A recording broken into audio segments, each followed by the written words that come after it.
Assalamualaikum warahmatullahi wabarakatuh. Bersama saya Fajar Bilqis, kita akan belajar konseling psikoanalisis klasik part 3, bagian teknik konseling psikoanalisisnya. Nah, apa tujuan teknik konseling psikoanalisis klasik? Menurut Prayitno dan Becker, yang pertama adalah membawa ke kesadaran dorongan kecemasan di alam bawah sadar. Yang kedua, setelah kecemasan bawah sadar itu menjadi sadar ya, yang kedua yaitu memberikan kesempatan menghadapi situasi yang gagal diatasi, dan yang ketiga yaitu mengembangkan perspektif masalah berdasar asesmen realitas yang jelas dan akurat. Yang keempat, melatih pertahanan ego yang efektif dan dapat diterima dengan cara mencintai, berkarya, seperti itu.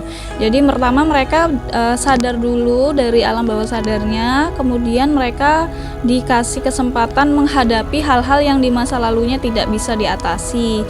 Ketika ada kesempatan itu, mereka akhirnya ada perspektif baru terhadap masalah sebelumnya, dan akhirnya melatih pertahanan ego yang efektif dan dapat diterima.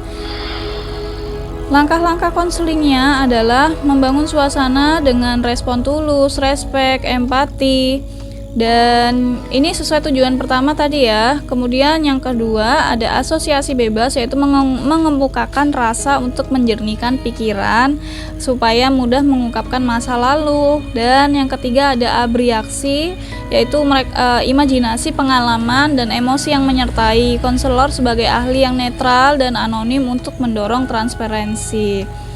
Tujuan kedua ini ya berarti. Dan ada selanjutnya ada transferensi, yaitu mengarahkan tekanan sejak anak-anak ke konselor, seolah-olah konselor itu penyebab masa anak-anaknya tidak terselesaikan. Nah, konselor di sini melakukan kontra transparansi supaya konselor tidak menjadi tidak terkena istilahnya tidak baper dengan apa yang sudah diungkapkan oleh konseli begitu. Jadi konselor berusaha supaya tetap menjadi profesional.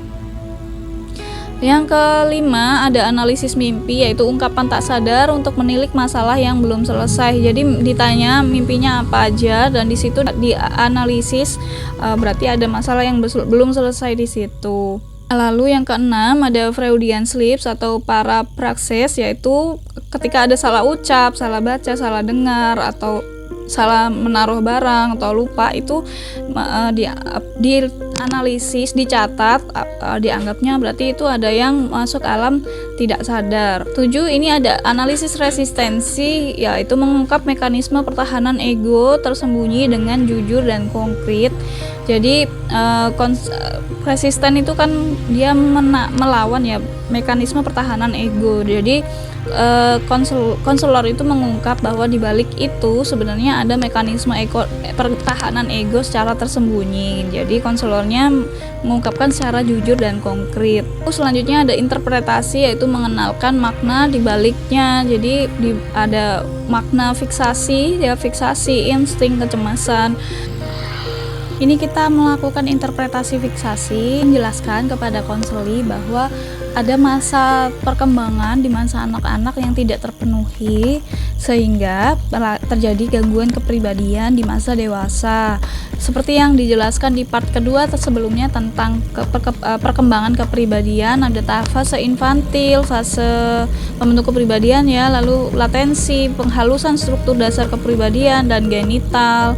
Di sini ada fase oral. Jadi kalau misalnya dia ketika sudah besar mudah ditipu, bisa jadi fase oral itu terlalu berlebihan, atau bisa juga ketika dia merasa tidak aman, tidak pasif begitu ya, tidak mandiri, bisa juga karena fase oralnya tidak terpenuhi ketika masa 0 sampai 1 tahun.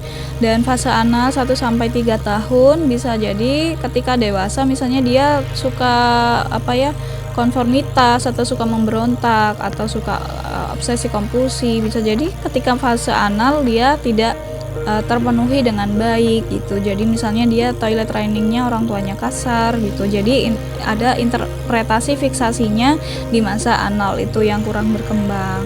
Lalu fase falik, ketika dia misalnya dia menjadi orang yang penggoda, atau nggak bisa menjalin hubungan dengan lawan jenis, atau rendah diri, atau bingung peran seksual, bisa jadi fase faliknya bermasalah.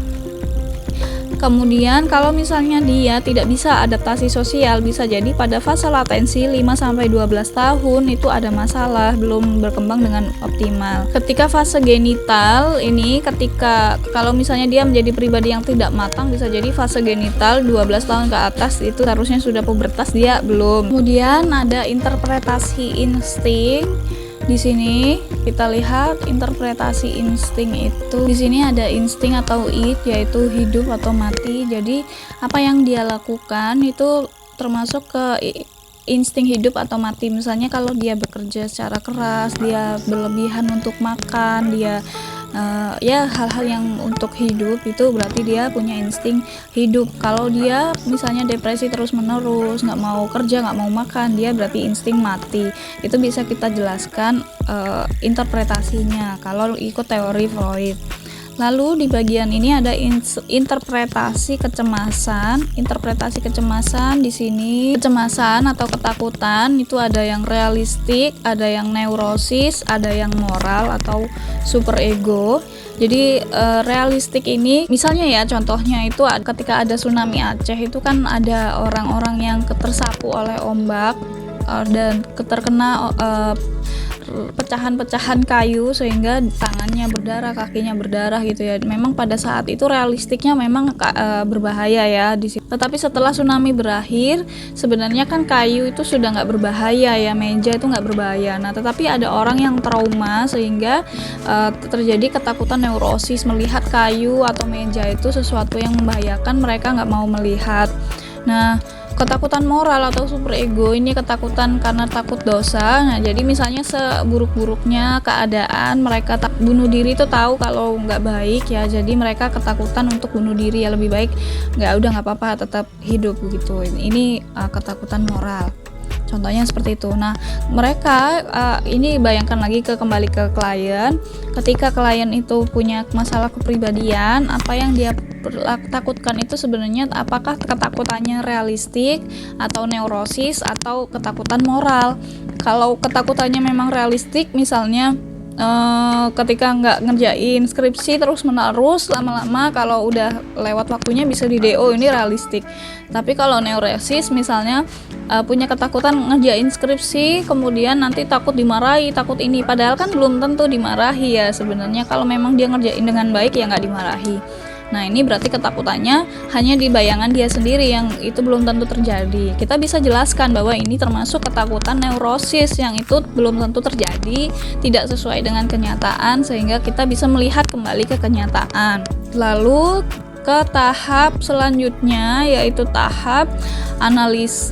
Tadi ya interpretasi sudah, kita ke tahap pengulangan atau working through, terus menginterpretasikan dan mengidentifikasi masalah. Jadi kan karena ini kan analisis, interpretasi itu kan terus ya, maksudnya nggak bisa langsung sekali selesai gitu. Jadi kita terus sebagai konselor terus menginterpretasikan, identifikasi masalah. Dan yang terakhir yaitu melatih pertahanan ego yang efektif dan dapat diterima sebagai tujuan keempat dari konseling psikoanalisis klasik, yaitu ini ya. Nah, di tahap terakhir ini inilah yang menjadi kuncinya ya. Jadi mereka supaya bisa memilih mekanisme pertahanan ego. Tadi kan disebutkan di sini mekanisme pertahanan ego di part kedua ya, lebih jelasnya. Jadi ada yang ini identifikasi, pemindahan ini A, B, C ini, terus rasionalisasi, undoing, seleksi ini, sama penolakan. Ini adalah mekanisme pertahanan ego yang lebih baik. Sedangkan yang bukan warna bening ini dan bukan ini, itu yang buruk ya, represi, fiksasi sampai ke sini, denial, pengingkaran, ini mekanisme pertahanan ego yang buruk. Jadi kita bisa memberikan, misalnya dia melakukan represi ya, mekanisme pertahanan egonya melupakan dengan cara misalnya dia marah-marahnya ke orang lain, terus padahal marahnya sebenarnya bukan ke situ. Nah, kita bisa menyampaikan apakah mau dipilih misalnya rasionalisasi, misalnya dengan cara menerima dengan rasional kenyataannya dengan menyimpangkan fakta. Maksudnya misalnya memang memang dimarahi oleh dosen, misalnya ya ketika skripsi itu nggak nyaman gitu, tapi bukan berarti kan marah-marahin temennya karena dimarahin oleh dosen. Jadi bisa juga mereka membuat ini, menerima dengan rasional, misalnya oh ya bisa jadi memang saya ada yang salah gitu, memang saya ada yang kurang, jadi saya yang harus melakukan apa nih supaya bisa tidak dimarahi lagi, seperti itu. Ini meniru untuk menyesuaikan, oh saya disuruh apa sih sama dosennya, kenapa kok saya dimarahin, ya udah saya ngikutin aja deh yang terbaiknya, seperti itu. Jadi kita mengajarkan mekanisme pertahanan ego yang lebih efektif dan diterima. Di sini dalam konseling psikoanalisis klasik itu bisa 3-5 kali per minggu pertemuannya, dan ini paling cepat 2 tahun, bisa sampai 5 tahun. Tetapi dalam kasus sibil itu bisa sampai 11 tahun. Mungkin Anda pernah lihat filmnya. Ini kisah nyata, jadi ada kasus kepribadian ganda pertama kali, 9 kepribadian ganda.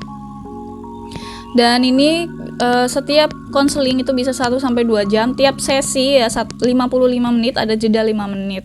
Seperti itu. Nah, untuk ini apa karakteristik, peran dan fungsi konselor? Karakteristiknya yaitu konselor menjadi orang yang tulus, orang yang netral, orang yang jujur. Ini contohnya konseling sibil itu yang kepribadian ganda. Lalu ada peran ya, respect. Perannya konselor itu sebagai orang yang respect, memberi penghargaan tanpa syarat, memberi empati dan mengkonkretkan apa yang diinterpretasikan. Lalu fungsinya konselor itu sebagai ahli di sini ya, sebagai ahli dan seanonim mungkin. Jadi konselor seperti dokter aja kan, karena kasusnya kan Freud ini kan membuatnya kan dia sebagai dokter gitu. Kemudian konselingnya waktu itu jadi pasien, makanya konselor sebagai ahli di sini. Nah, kelebihan psikoanalisis klasik di sini yaitu membuka agar para pakar psikolog menemukan teori alternatif yang lebih baik. Dan jadi memang Freud ini kan yang pertama ya yang mengemukakan, sehingga psikolog yang lain itu pada berlomba-lomba untuk membetulkan teorinya.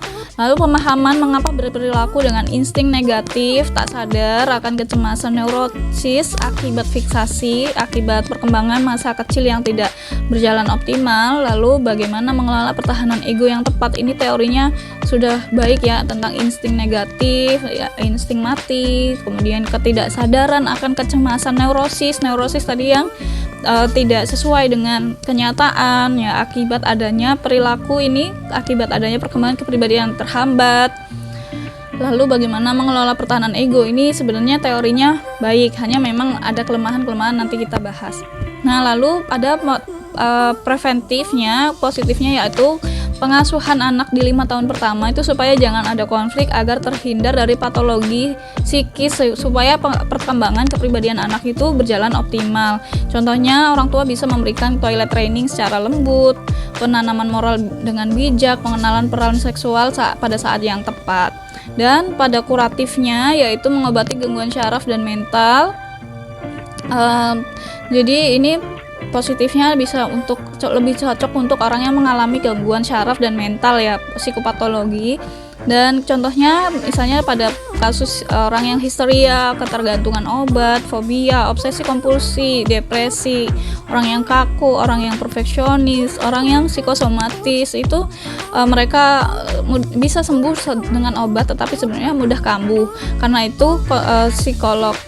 itu Sigmund Freud ini membantu mengungkap akan masalah supaya pemecahannya permanen. Untuk kelemahannya, ini ada alam bawah sadar menjadi terbesar, itu sebenarnya menjadi kelemahan ya, karena manusia itu sebenarnya kalau menurut teori selanjutnya itu pada mengkritik teori Sigmund Freud, jadi tidak sepakat bahwa manusia itu berperilaku karena tidak sadar. Orang manusia itu punya akal, mereka bisa melakukan dengan sadar gitu, jadi tahu mana yang baik mana yang buruk walaupun punya traumatis.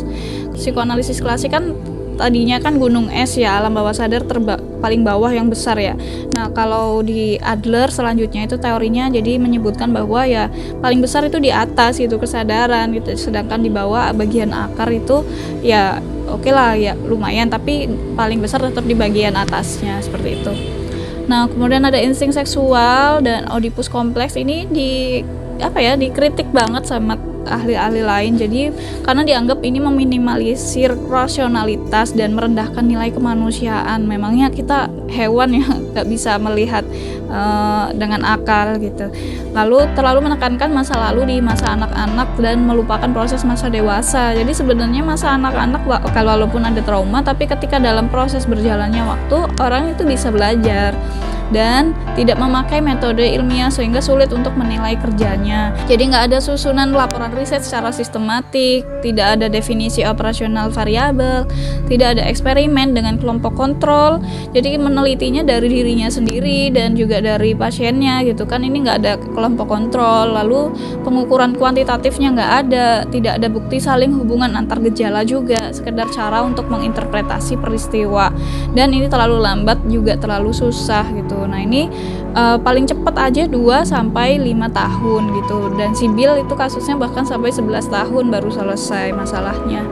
Teknik-tekniknya ini juga termasuk susah ya, kan contohnya ada asosiasi bebas, abriaksi, jadi kayak konselinya ditidurkan lalu membayangkan lagi masa kecilnya yang belum selesai itu, ketakutan-ketakutannya, suasana yang perasaannya yang dialami apa, lalu konseli melakukan transferensi ke konselor. Jadi konseli itu mengemukakan unek-uneknya seolah-olah konselor ini penyebabnya gitu. Jadi kayak istilahnya kita jadi tempat marah-marahnya konseli. Lalu kita menganalisis mimpi, apa aja mimpi-mimpinya konseli itu, mimpinya itu berarti alam bawah sadarnya dia punya keinginan yang belum terpenuhi. Lalu ada Freudian slip, jadi kita mencatat apa aja yang salah gitu kan. Itu kan sebenarnya agak terlalu dihubung-hubungkan gitu. Analisis resistensi, analisis mekanisme pertahanan egonya konseli itu apa, lalu ada fiksasi apa, interpretasinya gitu ya. Ada tahap perkembangan apa yang belum selesai, ada kecemasan apa, ada insting apa, hidup atau mati, kecemasannya neurosis atau realita gitu, dan lalu diulang-ulang gitu. Ini kan termasuk cukup sulit ya buat konselor. Selamat memahami dan mempraktikkan. Terima kasih banyak. Wassalamualaikum warahmatullahi wabarakatuh.